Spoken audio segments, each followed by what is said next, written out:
आजवर खूप छान कोंदणात बसवलं मला. आजवर खूप छान कोंदणात बसवलं मला.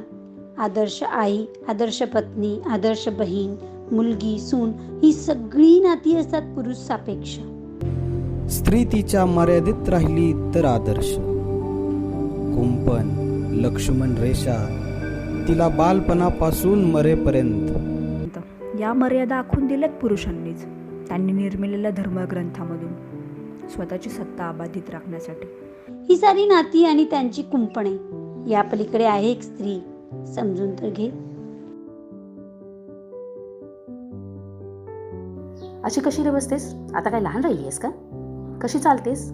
बाईच्या जातीला शोभते का? कशी साडी नेसली आहेस? पदर तरी नीट घे. बाईचे शील म्हणजे काचेचं भांड, जपलंच पाहिजे. छाती, योनी, मांड्या, कंबर, नितंब या पलीकडे पण आहे एक स्त्री, समजून तर घे. आजवर फक्त माझ्या देहाचा विचार केलास, आजवर फक्त माझ्या देहाचा विचार केलास, देहाला फुलवणाऱ्या शृंगाराचा विचार केलास, नीती अनितीचा, योनी सुचितेचा विचार केलास, सुचितेवर पोचलेल्या संस्कृतीचा विचार केलास. हा देह, शृंगार, शुचिता, नीती, अनिती, संस्कृती या पलीकडे पण आहे एक स्त्री, समजून तर घे.